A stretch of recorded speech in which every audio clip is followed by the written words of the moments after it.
فيتبعون أحسنه. يعني first of all, we should always, as يعني we have been talking about gratitude and shukr, we should thank Allah for allowing us to come here every week and to be consistent in attending any halaqah at any place. It doesn't have to be here. Just being connected to the masjid, and just the fact that we have masajid and they are open for lectures and halaqat and prayers, this is a very big blessing from Allah subhanahu wa ta'ala. And I'm saying this because we just read in the news today or yesterday that in some country in Africa they have been like breaking down masajid and arresting Muslims who try to pray over there. So inshallah it's never going to be this close to us to have this kind of things, but it's just a reminder for us to be thankful for this blessing that we have here. Alhamdulillah. We start with Salah ala Nabeel sallallahu alayhi wa sallam as we always used to, 10 times. Allahumma salli ala Sayyidina Muhammad wa ala alihi wa sahbihi wa sallam.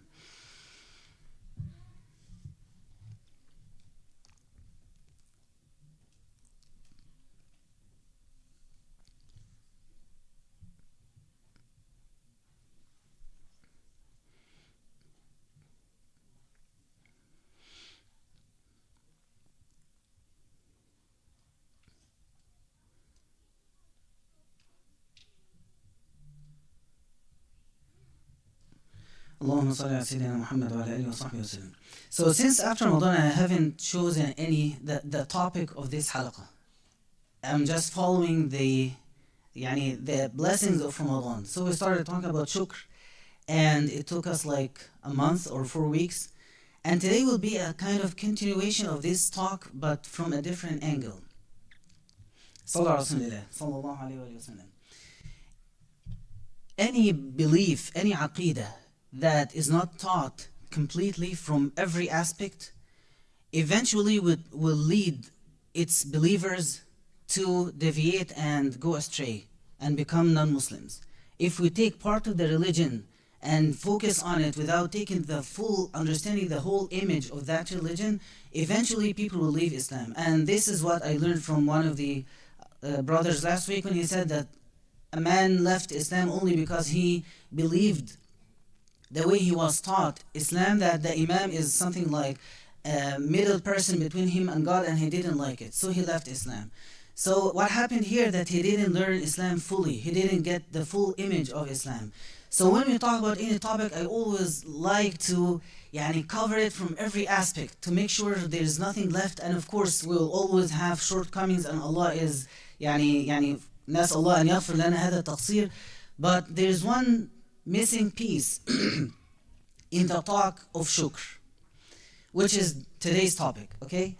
So when we talk about shukr, we have to talk about sabr, about patience. And gratitude will never be full and complete and fulfilled without having patience.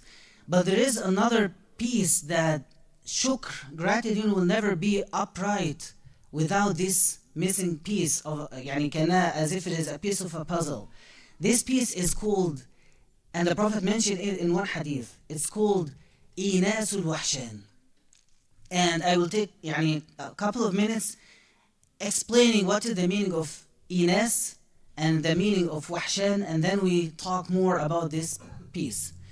Inasul Wahshan, it means like when we talk about shukr, when you have someone who is like in troubles, he's passing through many hardships in his life, and you keep telling him or her, just be thankful, just appreciate what Allah gave you, just appreciate, even if you don't have good health, appreciate that you're just a Muslim, which is very good, but it's not enough. And actually, if we just keep focusing on gratitude in this way, it could lead that person eventually to just I don't like this religion, it has so much, it gives me so much of a burden that I have to appreciate everything, even if I'm not feeling appreciative at this moment. So there is something called Inasul Wahshan, that the community, the close people to that person should support him and or her and give them some kind of relief when they talk to them. And I will mention many stories actually today, but one of them is very to the point, and I feel you will find it something very interesting. So let's first break up or this explain in detail these two words إناث and al-wahshan. The word إناث comes from al-uns. But before this, I would like also to mention the ayah وَتَعَاوَنُوا عَلَى الْبِرِّ وَالتَّقْوَى. Allah said, and cooperate in righteousness and piety. And this means like when you see someone who is not capable for appreciating what Allah gave them, we should cooperate with them. This is a command from Allah. There is a duty on us. As soon as we see someone who is not appreciative, he's not like aware of what Allah has given them, we have to open up their eyes, help them to see, but at the same time there is a way that Allah mentioned in Quran very beautifully. So what is the meaning of Inas? And this is, as you know, it is a name of some Arabic name for girls. And what is the meaning of Wahshan? And I will mention the hadith where the Prophet ﷺ mentioned Inas al-Wahshan. Inas أو الموانسة أو المواساة. It means to grieve for others, support them, lighten their burden, and relieve them. This is Inas. Inas in Arabic, the word uns, in the very basic Arabic meaning, it means the little girl whom you feel friendly with. You know the word Anisa? Anisa in English is Miss. Someone who is not married, we call her Miss. In Arabic, she is called Anisa.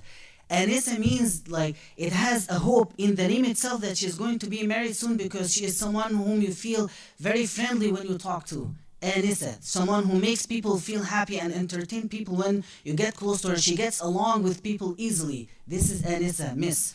So, Ines, this first part of the word, or this phrase, Inas al-Wahshan, means to make someone feel relieved, to help someone to be, to feel to grieve for them, to feel what they feel, to make them feel that you are very supportive, very close to them. And you can find the word Inas from also the word insan. We are insan, humans, humankind or mankind. Insan, it comes from the word Inas as well, because people their nature is to communicate and to make friends and to have people around them. They cannot live alone. And also pets in Arabic is called Hayawan Musta'anas. Musta'anas comes from the word Inas, which means our pet. They are usually left in the jungles. They are wild animals, but you treated them in a way to make them pets. So you treated them to make them Musta'anas. This is how also the word Inas, how we understand the word Inas. Okay, let's talk about this meaning deeper and furthermore from Quran, from the 3 ayat in Quran. I want to eventually, after this introduction, to just say the word Inas, and everyone here understand what this word means. Inas, okay?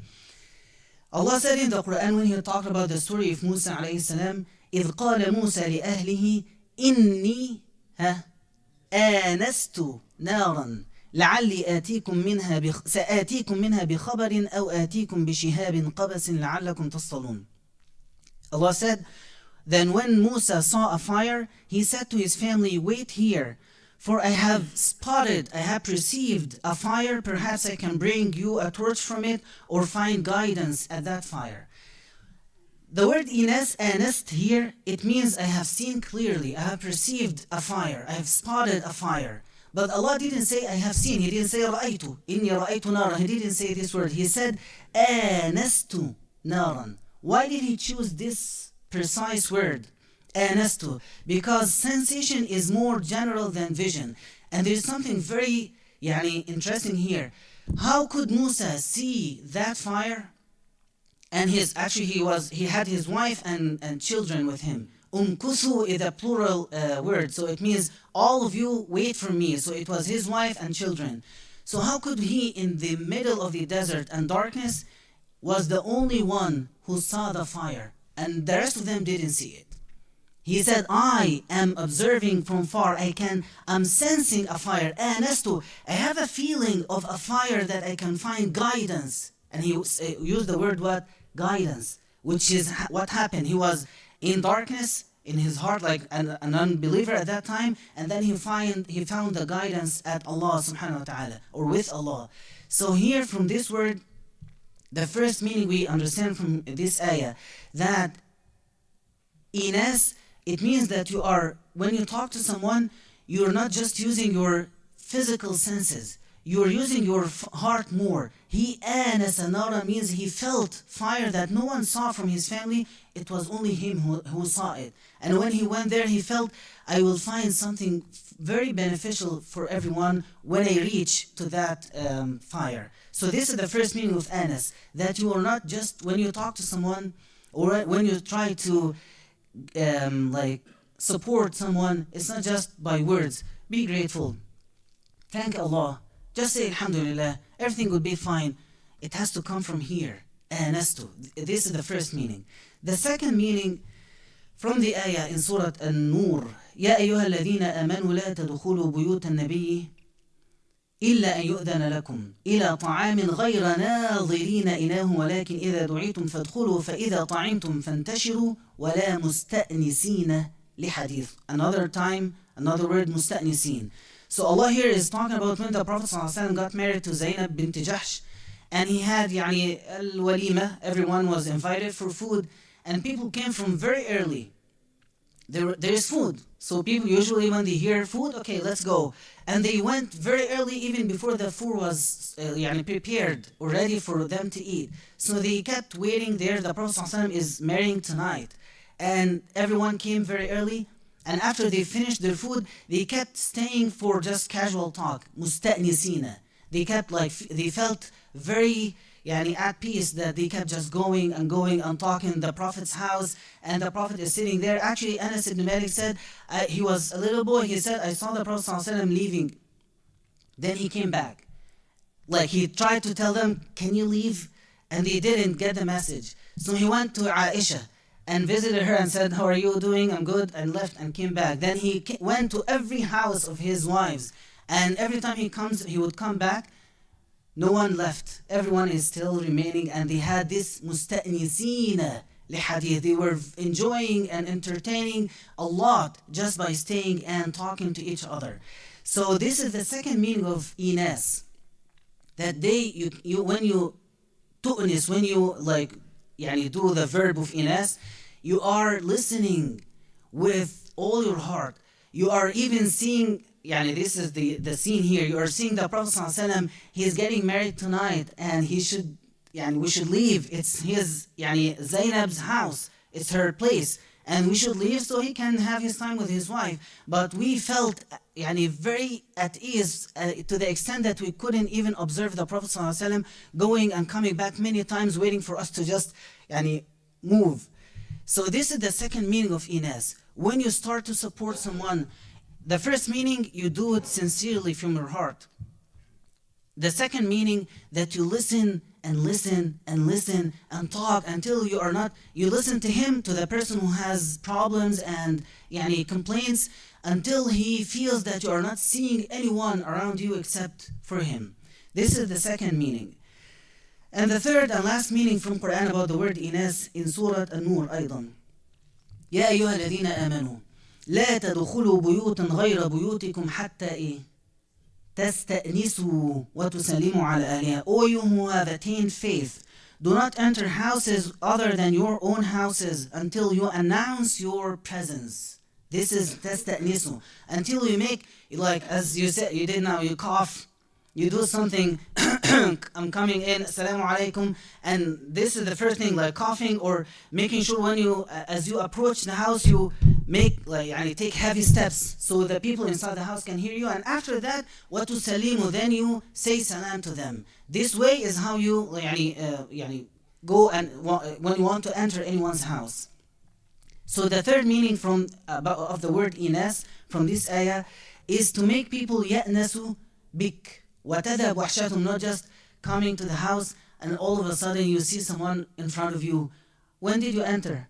I didn't even hear your footsteps. How did you come in? Or you open the door, then you see someone standing there wanting to enter. No, the Prophet ﷺ and the hadi from this ayah is to make sure people realize you are there before even you knock on the door and say salam. So this is the third meaning from inas, is to express your presence, to show it, to make people feel that you are there. Some of us, or inshallah not any of us, but it can happen that people in the same house physically they live together, but they do not feel each other. There is no any kind of communication between them.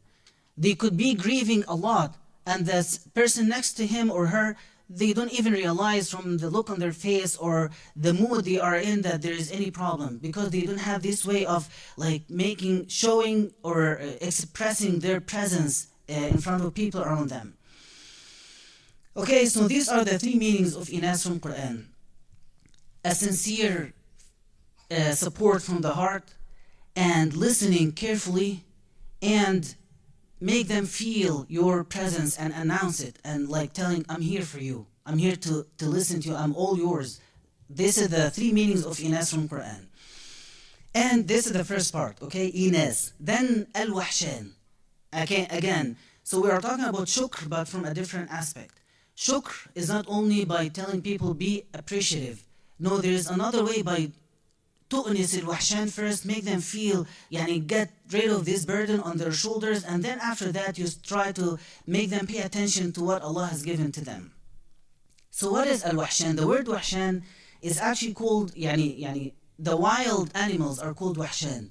The savage animals are called wahshan. Those kind of wild animals who never lived with people around them. They are not used to communicate except by attacks and like defending themselves. They have no way of smiling or being nice or trying to be polite. Some people are like that, are wahshan. Not the whole time. I could be like this at some times. You could be like that at some times. That we have a very deep, dark feeling or mood that we don't even want to smile. We don't have this feeling. This is wahshan. And this is one of the a'zam as-sadaqat, as I will say in the hadith soon, shortly inshallah, that an tu'nis al-wahshan. Someone who feels estranged from people, someone who is distressed, who is very depressed, and then you go to him, instead of blaming him for being in this mood, why are you so upset the whole time? Why do you do this the whole time? Why don't you smile? I never seen you smile at all. Instead of blaming him or her for being like that, we should do the opposite. We should be the reason of like lightening this burden on their shoulders. So al-wahshan is someone who is lonely and fears things around him, future or presence or any problem, and someone who is also distressed.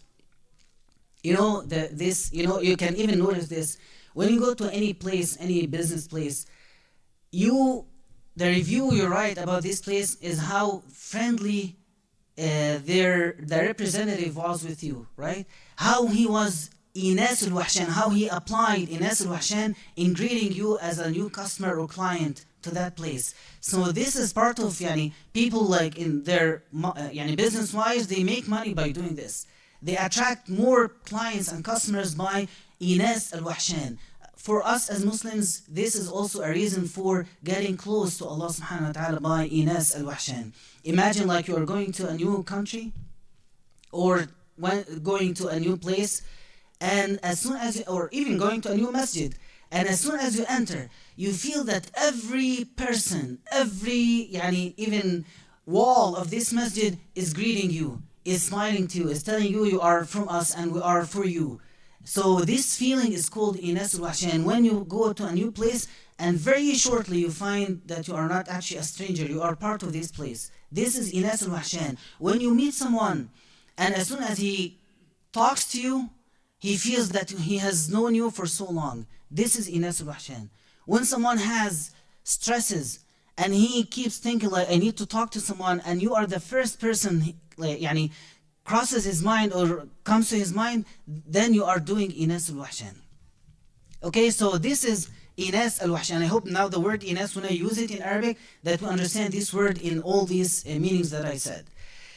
One more thing about wahshan. Sallallahu alaihi wasallam. One more time. Do you know As-Samiri?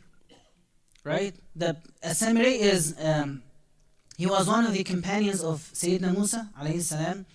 And there is a story, maybe we talk about it one time, but the story is that Sayyidina Musa, after he came back from meeting with Allah, he found that a Samiri built a golden calf for them, and this for Bani Israel, and they started to worship that cow or this animal. Then there was a long conversation happened here, and at the end, the punishment Sayyidina Musa alayhi salam proposed and Allah chose for a Samiri. He was a companion. And then after Sayyidina Musa took too long to come back and join Bani Israel one more time, he created something, an idol for them, and said to Bani Israel, to the children of Israel, that this is your God. And they started worshipping him. Imagine what is the punishment for someone like that. A Sahabi, a companion, he ended up inviting and calling people to worship a sanam, an idol, or like whatever it is. So what is the proper punishment for a person like that? He should be what? Guess it? Anything, just say any punishment in your mind. Yes? Or what else? What do you think he should be punished? How should he should be punished? Killed. This is what we think. He should not be, he doesn't deserve to live anymore. He should go to the hereafter, and Allah will punish him. His punishment was very strange. Very strange. Like when you read it and read the tafsir, what kind of punishment this is? His punishment was إِنَّ لَكَ فِي الْحَيَاةِ أَن تَقُولَ لَا مِسَاسٍ. His punishment was to be totally socially isolated from people. And تقول لا مساس. The ulama had more than one interpretation for this. Some of them said that he had some kind of sickness, that if he touched anyone, he would feel very high fever at the moment. So he kept living the rest of his life lonely and alone. And he wouldn't get close to anyone. And every time he finds some people coming close to him, he would yell at them and out of fear and say, stay away, let me say, don't touch me, no touching, just stay away from me. And he stayed the rest of his life in wahsha, alone. The rest of his life, inna laka fil haya, as the ayah said, be gone, for indeed your lot in this life is to say no touching. So he was deposed from the community. He was stripped or arrested from socializing with people. This was a punishment. So when you see someone who is feeling this, who is passing through this kind of loneliness, you have to see it as this ayah. This is something that is a punishment that Allah punished a Samiri who called people to worship other than Allah. So no one deserves to live this life. And there is a duty on people who are feeling fine to go to step up and defend, or not defend, support those people who feel wahsha. And this is the ibadah of today, Inas al-Wahshan. Okay? Sallallahu alayhi wa sallam. Now we are going to talk about ayatul inas fil Quran. Now we understand what is inas, so I'll just keep using the word inas. Now we're understanding fully, inshallah. So there are many ayat in Quran, and you imagine this ayah, not just ayat. Sometimes I will say now, some surahs, they were only revealed to Inas Rasulullah, to lighten the fear or the burden or the grief on the Prophet sallallahu alaihi wasallam. So for example, and before talking about the Prophet, I will talk about his Sahaba first. وَإِذَا جَاءَكَ الَّذِينَ يُؤْمِنُونَ بِآيَاتِنَا فَقُلْ سَلَامٌ عَلَيْكُمْ كَتَبَ رَبُّكُمْ عَلَى نَفْسِهِ الرَّحْمَةِ. And when those come to you who believe in our verses, say, peace be upon you, your Lord has decreed upon himself mercy. What is the story of this ayah? This ayah was revealed telling the story of 6 of the Sahaba. They were very poor. And imagine, poor, not like in the US. Poor people here, they they can still dress and nicely, and they walk with cups of coffees, and they have kind of shelters, which is not good also for them. We hope better for them, but at least this is the level of poor in this country, or poverty here. But imagine someone poor, not just in other countries, back in the day at the time of the Prophet ﷺ. Poor means real homeless. There is no way of getting money, of earning money or having any kind of job, like real poor. And these people, imagine, they have no water to shower, they have no proper clothes to wear, they have no way to even, they have no soaps or something to clean themselves. And you can imagine how they look, how they are. I don't want to say many details because they are Sahaba. But imagine these people, they would come to the Prophet ﷺ with very genuine like intention to learn. Then the Prophet ﷺ would be sitting with Aghniya, the wealthy people of Quraysh. And these poor Sahaba would come close to them and they look, what are you wearing? What did this smell? Look at you, how you look. And then they told the Prophet ﷺ, listen, we are listening to you, we are coming here to learn about Islam, okay? But you cannot put us and these people, these poor, in one majlis, in one circle, one halqa. Kick them out from here. And eventually we know that we will believe in you. But just don't let us sit with these people. I cannot be seen in front of my community and my family sitting with this poor person. Okay? And they told this to the Prophet very clearly. Just let them leave and we will follow you and believe in you. Of course, these Sahaba heard that. You imagine. You are someone who just became a Muslim and you are very energetic and very keen to learn everything. You want to stick to the Prophet ﷺ. You want to learn what any word he utters. You want to just go and listen and memorize it and keep saying it to yourself. You're very active and very happy to be close to the Prophet ﷺ. And because of your financial situation, someone looks down to you and says, in front of everyone, in front of the Prophet, do not let these people sit next to us. And then the Prophet ﷺ felt like, okay, I will have another time for you guys. Can you leave and let me sit with these rich people? Then this ayat was revealed. وَلَا تَطْرُدِ الَّذِينَ يَدْعُونَ رَبَّهُمْ بِالْغَدَاةِ وَالْعَشِيِّ. Do not ever let them leave any halaqah. Whenever they come to you, pay attention to them more than anyone else. And then this ayah was revealed. And if they come to you, those who believe in our verses, regardless of their financial situation, if they come to you, tell them a kind of courtesy or apology. Tell them, Salamun alaykum. Katabar, Allah has decreed upon Himself mercy for you. So this is a way of inasul wahshan from the Quran. How Allah subhanahu wa ta'ala, when they started to feel wahsha, they started to feel, we are excluded from these meetings. We are not welcome, we are not greeted in sitting with the Prophet ﷺ. Right away Allah sent ayat that we keep reciting to the Day of Judgment.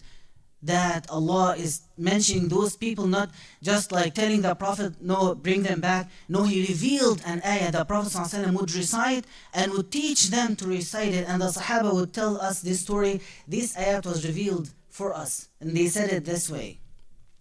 Another ayah, which is like similar to this. Abasa wa tawalla. You all know the story. The blind man Abdullah ibn Maktoum, and when he came to the Prophet in the same way, the same context, he came and the people didn't like that he was blind, and they said we cannot sit with him. And then Allah subhanahu wa ta'ala revealed a surah, and starting with the ayah about this great Sahabi, and telling the Prophet ﷺ the story of what happened. The Prophet ﷺ frowned and turned his attention away when the blind man approached him. Another inasul wahshan from the Quran. And we take it as lessons for ourselves. We have to, when we see these things, when you think that the Prophet ﷺ did that for this Sahabi, no, it's not like that. It is what happened has happened, and Allah stated it in the Quran to stay with us up until today. Because we will keep repeating the same way, and we have to keep learning from these ayat and lessons. Another ayah, or actually surah. Surah Yusuf. You know when was Surah Yusuf revealed? What year? في أي عام نزلت سورة يوسف؟ في عام الحزن, the year of grief. Right after the Prophet ﷺ, the Prophet's wife Khadija passed away, and then his uncle passed away, and for the first time Quraysh started to attack the Prophet ﷺ physically. Before that he was protected by his uncle, and he was getting emotional support from his wife. Then both of them were gone in the same year. So the Prophet ﷺ was he felt very sad like deeply sad, and he felt so lonely, and he feared from them. He said, لَقَدْ أُخِفْتُ فِي اللَّهِ وَمَا يَخَافُ أَحَدٌ. I feared for the sake of Allah when no one of you feared anything. You were feeling fine, having nice time with your families, but it was only me at that time when I had nothing to eat except for something that anyone could hide in their armpit, like something that you cannot see with your eyes. Then the Prophet ﷺ, in this year, with all these stresses he's passing through, Allah revealed Surah Yusuf that has one story about one prophet and the family of this prophet, and the Prophet ﷺ took it as a kind of relief from Allah subhanahu wa ta'ala, that he's telling him, this is Inasul Wahshan. When you see someone feeling bad or stressed, you can go and tell them any story. You can just talk to them about someone else, about something that happened at any time, or about a story that happened even to you. Just try to distract them from the clouds of dark thoughts that attack their minds and hearts. This is what Allah did for the Prophet ﷺ in Inasul Wahshan by revealing this surah. And actually, Surah Rihlatul Isra happened, the journey or the trip of Isra and Mi'raj happened in the same year, the year of grief. Right after Surah Yusuf, shortly after, Allah took him for a trip.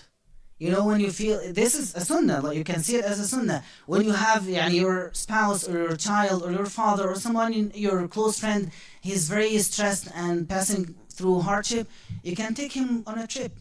Just let's go out, or just take him for any outing, like to have some food or something. This is what Allah did for the Prophet ﷺ. Inasul Wahshan. He took him for a trip. Of course, a very kind of trips, but what it is called, anything but a journey or a trip. It is Rihla, al-Isra wal-Mi'raj. And another example also from Quran for Inasul Wahshan. Sallallahu Alaihi Wasallam. Actually, there are many, so many examples. I'm trying to choose, different type of topics about Inasul Wahshan.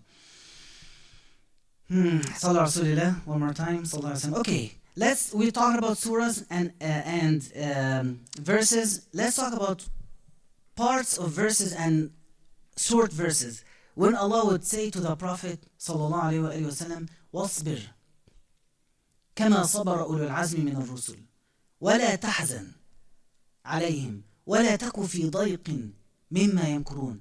Can you imagine, this is an ayah? Allah could have said it to the Prophet in any other way, but He has stated it in the Quran to remain for us to remember this Inasul Wahshan. How Allah revealed many ayat telling the Prophet ﷺ, do not grieve for them, nor be distressed by their attacks.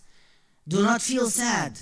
Be patient. This is an ayah. You recite it and take for every harf, every letter, you take 10 hasanat, 10 hasanat, just by saying لا تحزن. Do not grieve.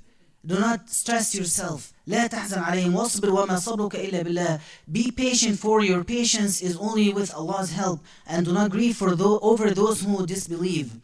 And not just that, when Allah sent the angels to Sayyidina Lut alayhi salam, that they are going to Sayyidina Lut to destroy the village, and only him and his family will be protected and saved. Their message wasn't only just to tell him that you will be protected. No. وَلَمَّا جَاءَتْ رُسُلُنَا لُوطًا سِيءَ بِهِمْ وَضَاقَ بِهِمْ ذَرْعًا. What was their message? So when the ayah says, when our messenger angels came to Lut, he was distressed and worried by their arrival. They reassured him.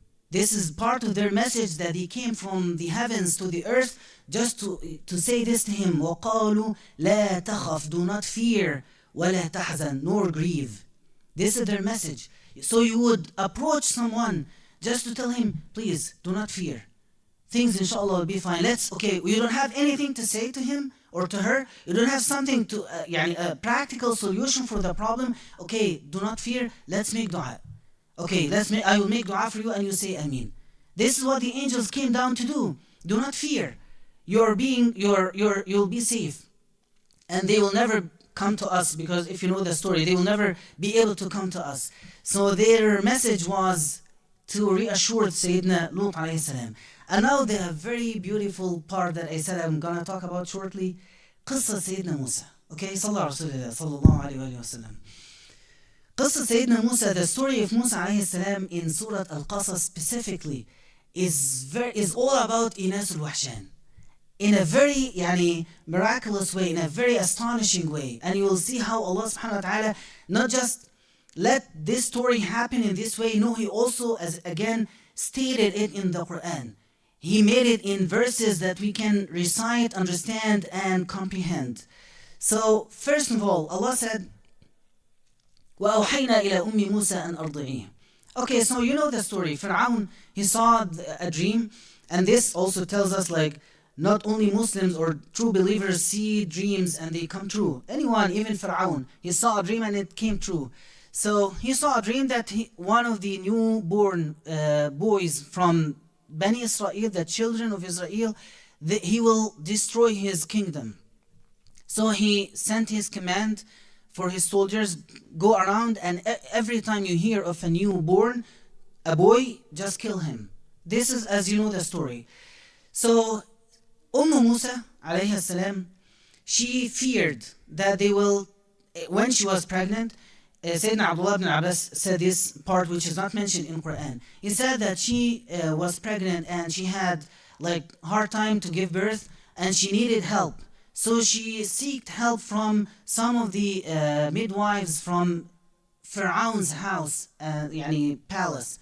So she came to her, this midwife came to Musa's mother alayhi salam with the intention of helping her give birth, and right away would kill her child and go to Pharaoh and get the prize for killing that child. So as soon as Musa gave birth or delivered, the midwife carried Musa alayhi salam. And this is the ayah, وَأَلْقَيْتُ عَلَيْكَ مَحَبَّةً مِّنِّي, and I cast love over you from me. As soon as she saw Musa, the newborn baby, in her hands, she fell in love with him. And she said to his mother, finally, she said, I came here to kill him, but I can't hide him. If I came again and I saw him here, if I come again and I see him here, I will kill him. But now I can't touch him. I feel so much love for him. And this is the ayah, وَأَلْقَيْتُ عَلَيْكَ مَحَبَّةً مِّنِّي. So Allah says, وَأَوْحَيْنَا إِلَى أُمِّ مُوسَى, we inspired the mother of Musa to nurse him. But when you fear, if you fear for him that, because after a couple of months he started to scream and cry out and have loud voices where the neighbors would hear, and she started to fear, okay, I can't hide him anymore. So Allah said to her, when you fear for him, put him then into the river and do not fear or grieve. أوحينا. Wahi means reveal. Allah revealed to her, and the ulama have more than one understanding of the word reveal here, because Allah also said وَأَوْحَيْنَا وَأَوْحَى رَبُّكَ إِلَى النَّحْلِ. So the way Allah reveals to people is not just by sending angels, but it could be some sort of strong feeling in your heart that this is not from your own thoughts, this is from Allah. This is what some scholars say, this is how Musa, the mother of Musa alayhi salam, felt very deep in her heart that if I throw my newborn baby in the river, he'll be saved more than staying with me. And she did so. She did such a thing, and she threw him in the river, and she believed deep in her heart that some sound told her, we will certainly return him to you and make him one of the messengers. وَجَعِلُهُ مِنَ الْمُرْسَلِينَ.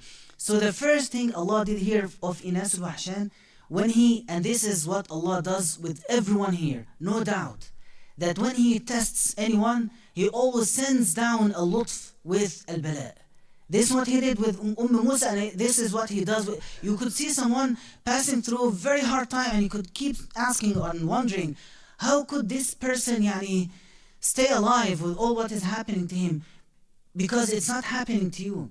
What is happening to him is that he is being tested, but Allah is sending down tenderness with His test, with His turmoil. There is some kind of messages that He is the only person who can hear it, because He is hearing it from His own heart.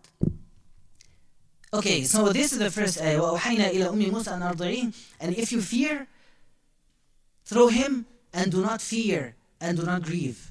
This is what she felt.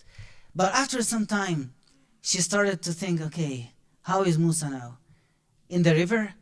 Am I a mother? How did I throw him? And she kept talking to herself. وَأَصْبَحَ فُؤَادُ أُمِّ مُوسَى فَارِغًا. This is a very beautiful word. Not beautiful, it is a hard word, but the meaning is very strong in this word. وَأَصْبَحَ فُؤَادُ أُمِّ مُوسَى فَارِغًا. العلماء يقولون فَارِغًا إِلَّا مِنْ ذِكْرِ مُوسَى. And the heart of Musa's mother ached so much, or became empty from all else other than Musa. All what she would say and think and talk day and night, Musa, Musa, Musa, where is Musa? I want my son, where is Musa? I can't eat, I can't drink, I can't live, I can't sleep, I want Musa. وَأَصْبَحَ فُؤَادُ أُمِّ مُوسَى فَارِغًا. She felt a void in her burning heart that she almost gave away his identity. She was about to just go and say, يعني my son, I had a son who was alive, and please help me find him. And of course he would be killed if she said that. And then Musa, this is the first part of إناس الوحشان. إن كادت لتبدي به لولا أربطنا على قلبها. And we made her, يعني her heart, يعني full of iman. We reminded her with what she felt at the first time when we inspired her to throw Musa in the river.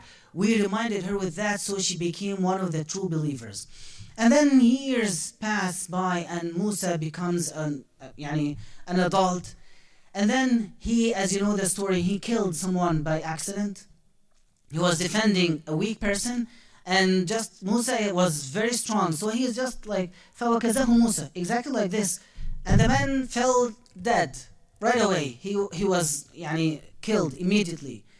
Then the second day, Musa alayhi salam heard the same weak person yelling and calling, Musa, help me, someone else is trying to attack me. Then Musa came and wanted to defend that man. Then the attacker said, do you want to kill me the way you killed X person yesterday? You just want to be this very إن تريد إلا أن تكون جبارا في الأرض. You want to be like a monster who scares people around, and just this is you, Musa?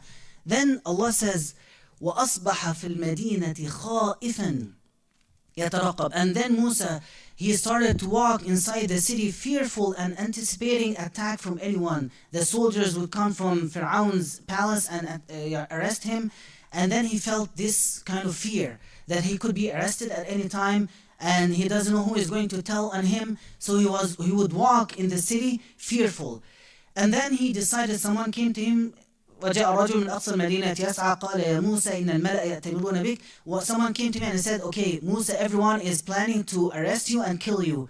Just leave, go out. Then Musa فخرج منها خائفا يترقب. So he lived in the city, خائفا, fearful, anticipating any attack. And as he was leaving, also trying to escape from the city, he was also fearful and in a state of fear and caution. And then the beautiful part here, sallallahu alaihi wasallam. He met these two girls and he gave them water, and after that he went to the shade and kept making dua. He had any clue how his future would be. And then one of the two girls came back to him and said, Ya Musa, my father wants to thank you, and please join us in the house for food, and he will talk to you. Then Musa went with her to the house, and then listen to this ayah. فَلَمَّا جَاءَهُ وَقَصَّ عَلَيْهِ الْقَصَصَ قَالَ لَا تَخَفْ نَجَوْتَ مِنَ الْقَوْمِ الظَّالِمِينَ. Listen to this. And when Musa came to him, to the father of these two girls, Sayyidina Shu'aib, and narrated to him the narratives, the stories that happened to him, the man said, do not fear, you are now safe from the unjust people. When you read this ayah, you will find a stopping marking here. لا تخف صلي نجوت. Look at this. إناس الوحشان from this ayah. Sayyidina Musa went, and he didn't say, I'm escaping from this. And the man said, okay, don't worry, you're safe. It wasn't like that. وجاءه فلما جاءه وقص عليه القصص. He kept telling stories and narratives and things happened to him, and how he feared, and how he traveled, and how he felt at night, and how he felt in the morning, and how he felt when he was walking in the city. He kept telling al-qasas, many stories that happened to him, and the man was listening very carefully. And at the end, he didn't just say, don't worry, everything will be fine. Appreciate that you are a young man, you are healthy, you are strong. He didn't say any of this. He didn't say to him, this is the point of today's halaqah. He didn't just tell him, be appreciative, as I kept telling the last 4 weeks. He didn't focus on shukr, gratitude, appreciate what you are. Yeah, you are in a good health, you are safe now. He didn't say it in this way. First thing he said, that he listened to him carefully until Musa finished all his stories, all his narratives, all things that happened with him. And then he said, لا تخف, صلي, stop. When you recited, make a stop. لا تخف. Do you feel it? لا تخف. And the letter fa in Arabic is one of the حروف الهمس, the whispered letters. لا تخف. You feel like he's calming him down. نجوت, you're safe. Don't worry. And then, he married his daughter, and you know the story after that. But when you look at how Ines Wahshan, and the most interesting part here, what is the name of this surah? Al-Qasas, the narratives. Allah used the word that Musa kept telling and going on and on and on with his stories, and things happened to him, and he used this word to be the name of the whole surah. Al-Qasas, the narratives that Musa kept telling and Shu'aib kept listening to. So Allah captured this scene of Ines al-Wahshan and made it the title and the name of this surah, Surah Al-Qasas. So when you look at this, and Musa alayhi salam was a very strong man. When Allah would tell the Prophet, be patient like X person, he said to him, be patient like ulul azmi min ar-rusul, like the prophets of firm determination, and one of them is Musa. So Musa was not a weak man. He was not someone who fears easily. He was not someone who needed someone to listen to him. He was a very strong man. He was a prophet from ulul azmi min ar-rusul. He was a prophet who was sent to one of the hardest ever type of people, Bani Israel.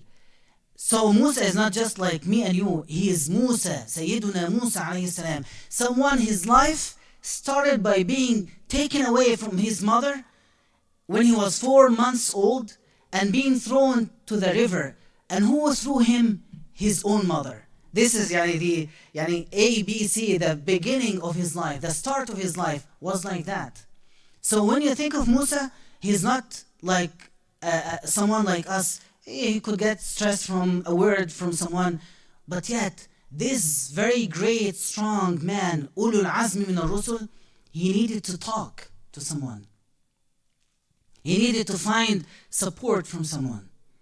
He needed someone to come and listen to his stories and narratives, and just listen, without telling him, "You're an old man. You're strong. Why do you complain? Why do you keep saying these things? Just stay strong. Like, look at you. You have this, mashallah, you're healthy, or blah, blah, blah." No. Even those very strong people you see in front of you, they have this type of moments when they need support from people around them.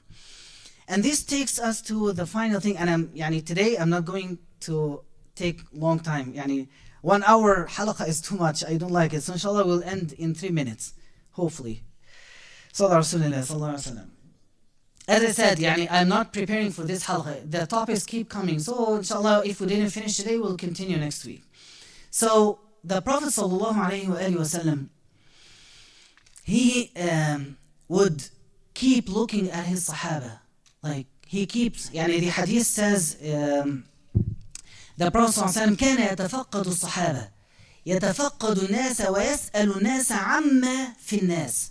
He would keep watching out his companions, and he would ask them about their affairs and matters. And he would, you can just type ما لي أراك. Why do I see you? Just type it in any website, hadith website, and you will find dozens of hadith where the Prophet ﷺ would see someone and he would tell him, ما لي أراك هكذا. Why do I see you like tired? Why do you look sad? Why do you look stressed? Why do you look exhausted?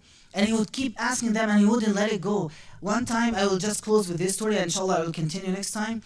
One time the Prophet ﷺ, Sayyidina Abu Huraira, he said, I was starving. And I was even, barely could walk from how I felt like I was so weak. Then I went to Umar and I told him, Umar, can you teach me about this ayah? And all what I was looking for is that Umar would see me and would recognize right away that I'm just asking for food, not for an ayah. Then Umar, as soon as he heard ayah teaching, yes, of course, come with me. And he kept telling him the interpretation of the ayah and teaching him the ayah over and over. The Prophet ﷺ was passing by. He said, Sayyidina Abu Hurairah يقول, فَنَظَرَ إِلَيَّ رَسُولُ اللَّهِ فَعَرِفَ مَا بِي. And the Prophet ﷺ looked at me and he knew what I was suffering from. فَعَرِفَ مَا بِي. Then the Prophet came to me and he helped me to stand up. Like telling Umar, okay, Umar, I want Abu Hurairah. He took me to his house and he gave me milk. He said, Ya Abu Hurairah, I know how you feel, drink. He said, I drank. Sayyidina Nabi ﷺ told him, drink more. He said, I kept drinking more and more and I couldn't say no to the Prophet. I cannot say no. He said, drink, I have to drink. And I kept drinking until I felt my belly is turning into a bowl, like it got so big. And the Prophet ﷺ, I wouldn't say no to him, but I just told him, Ya Rasulullah, لو أجد لها مكانا, if I have a space, I would drink. Then the Prophet ﷺ told him, okay, that's enough. Abu Hurairah left. On his way, he met with Umar. And he met him with a different look. He was fresh and he had drink from the Prophet's hand, sallallahu alaihi wasallam.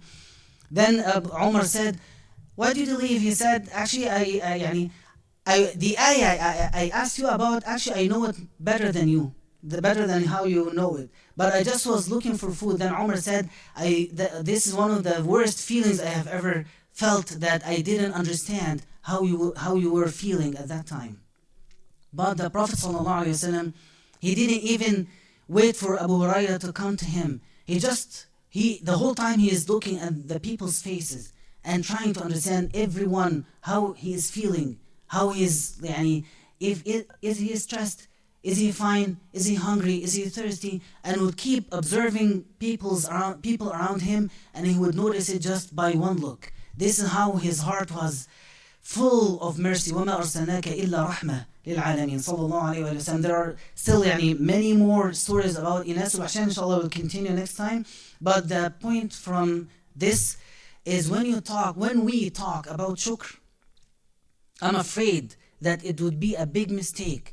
That, as I said at the beginning of the halaqah, that could lead some people to dislike Islam if they think that I must be appreciative the whole time.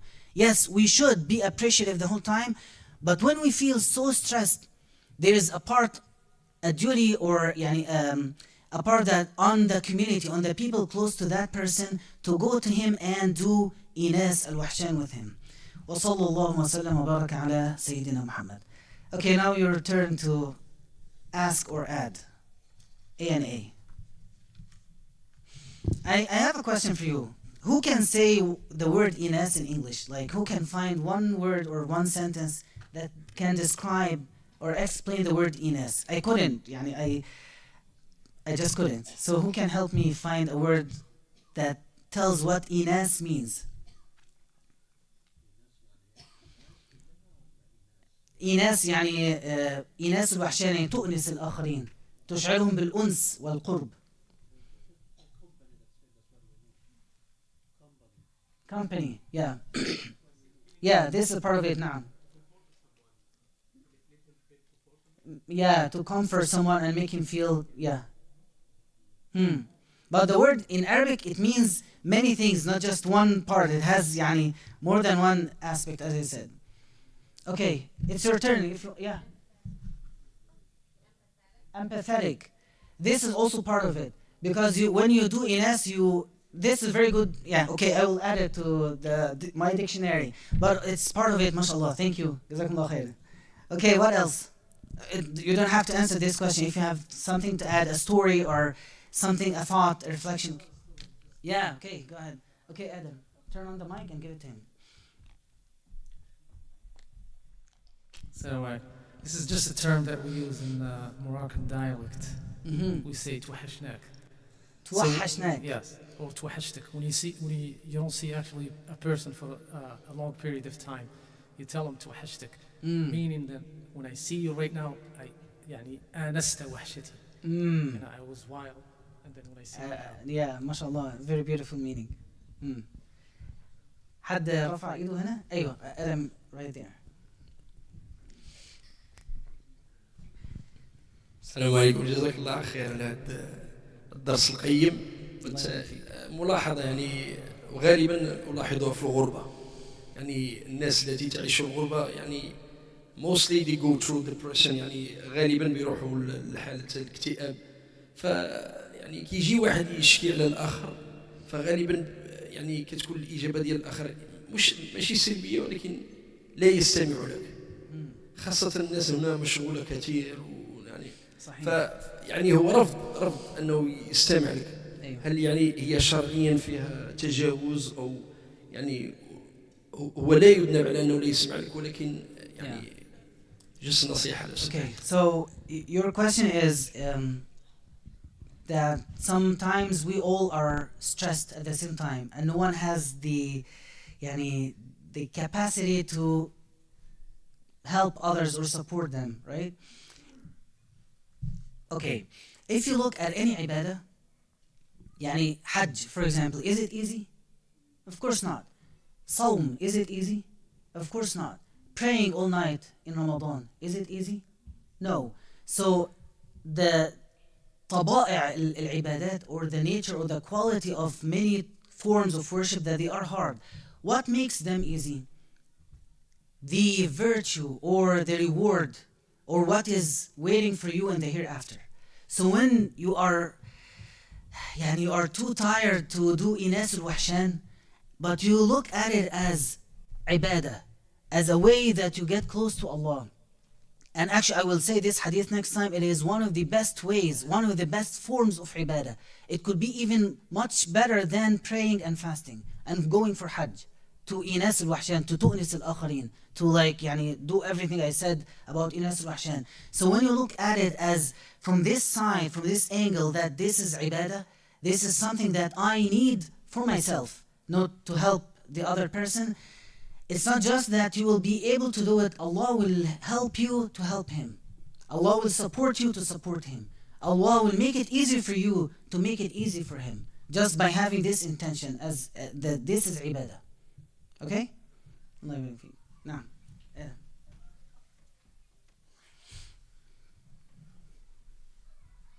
Alaikum warahmatullahi.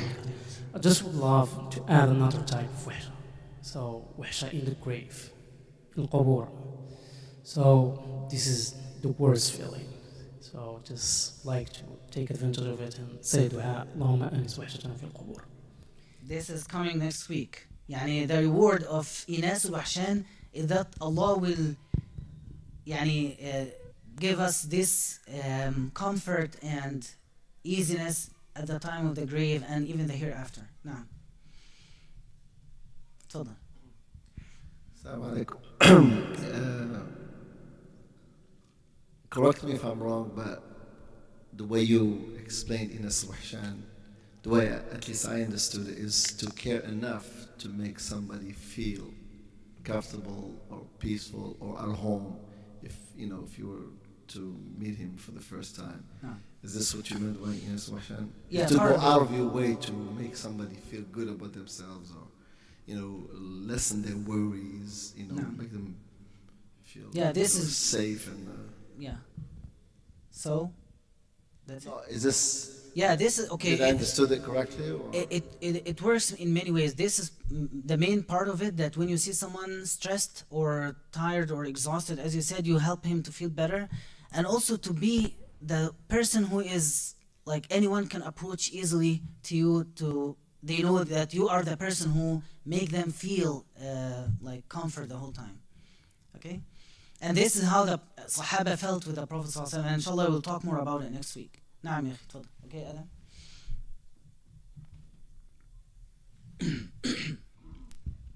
Assalamu alaikum. Alaikum salam. So what happens if you try to make them feel better and they push you away? What should you do? What should you do there?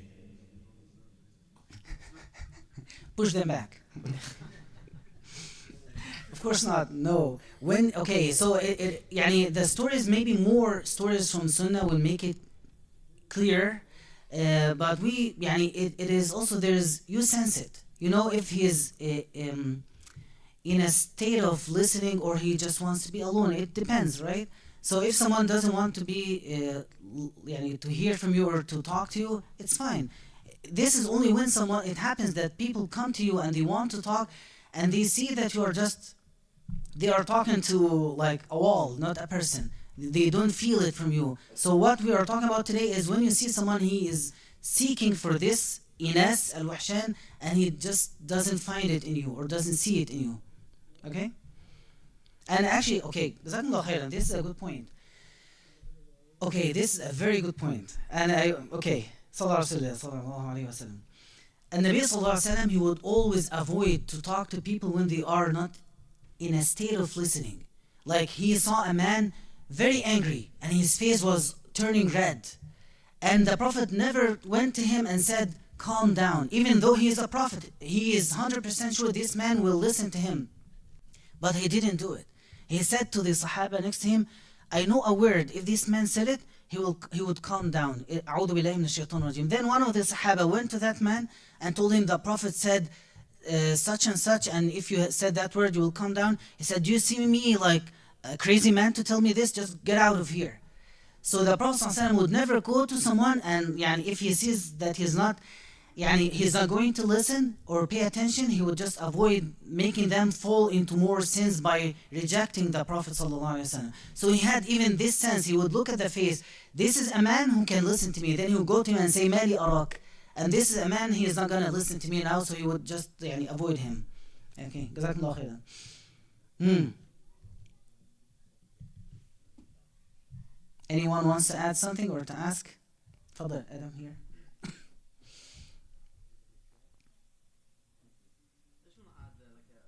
The meaning of the ons is like, I don't know the authenticity of the riwayah, which is Adam alayhi min Allah أدخله الجنة استأنس فالله خلق آحه من ضلعه. نعم. Yeah. When Adam was in Jannah, he was not fully happy until he had his spouse with him to have some Ines at that time. Yeah. Even Jannah is not enough for us to be happy without having this Ines, without having a company with us that would entertain each other. Jazakumullah khairan. Now. Okay, more things to say or to ask? حضرتك عايز تقول حاجة؟ When you go fishing, you're not going to be happy? Okay, this is from your experience, I can tell. Yeah. Okay, Adam. I think someone went fishing alone and you're not happy, right? Yeah.